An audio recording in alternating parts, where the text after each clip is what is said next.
ઉપરાંત રાજ્ય પોલીસ આવાસ નિગમ દ્વારા પીપલોદ પોલીસ લાઇન ખાતે તૈયાર કરવામાં આવેલા 192 ક્વાર્ટર્સનું લોકાર્પણ કરાયું. કાર્યક્રમમાં રાજ્યના નાયબ મુખ્યમંત્રી હર્ષ સંઘવી, કેન્દ્રીય જળશક્તિ મંત્રી સી.આર. પાટીલ, સુરતના સાંસદ તેમજ સુરત શહેર પોલીસના ઉચ્ચ અધિકારીઓ ઉપસ્થિત રહ્યા. રાજ્યના નાયબ મુખ્યમંત્રી હર્ષ સંઘવીના હસ્તે પણ લોકાર્પણ કરવામાં આવ્યું. આ ઉપરાંત horse riding school, library, rather police line ખાતે તૈયાર કરેલા 40 આવાસનું પણ લોકાર્પણ કરાયું. આ ઉપરાંત ભેસ્તાન પોલીસ સ્ટેશન, એસીપીડી જે ડિવિઝન ઓફિસ, લાજપોર મધ્યસ્થ જેલ ખાતે કિચનર્સ, બરેક, કોમ્યુનિટી હોલનું પણ લોકાર્પણ કરાયું. સાથે જ સુરત જિલ્લા મરીન ટાસ્ક ફોર્સ બી અને સી કક્ષાના આવાસ, એડમિન બ્લોક, ક્લબ હાઉસનું પણ લોકાર્પણ કરાયું. 116 કરોડના વિવિધ પ્રકલ્પોનું નાયબ મુખ્યમંત્રીના હસ્તે લોકાર્પણ તેમજ ખાતમુહૂર્ત કરવામાં આવ્યું.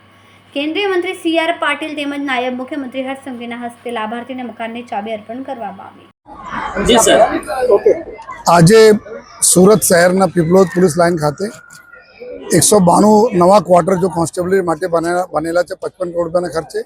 रांदेर में 40 क्वार्टर जो है और साथों साथ भेस्तान नवा पुलिस स्टेशन जो है हमारा अँ सूरत शहरना यंग जो छोकरा छोकरीओ माटे जो राइडिंग क्लब जो है हमारा माउंटेड क्लब में जो घुड़सवारी सीखवा माटेना अने अँ लाइब्रेरी आ बधा अने साथों साथ जो लाजपुर जेल में जो है बैरक्सना कम्युनिटी हॉलना अने अँ दरियाई सुरक्षा माटे जो तैनात मरीन टास्क फोर्स कमांडोना यूनिट है एना माटे રહેણાંક અને ઓફિસ आ बधा माटे जो कुल 116 करोड़ रुपया खर्चे थी अलग अलग बांधकामों लोकार्पण माननीय डिप्टी सीएम साहब अने श्री हरभाई संघवी साहब, माननीय केंद्रीय मंत्री श्री सी.आर. पाटिल साहब अने तमाम हमारा धारासभ्यश्रीओ अने एमपी श्रीओना रूबरू में जो करवामां आव्यो है.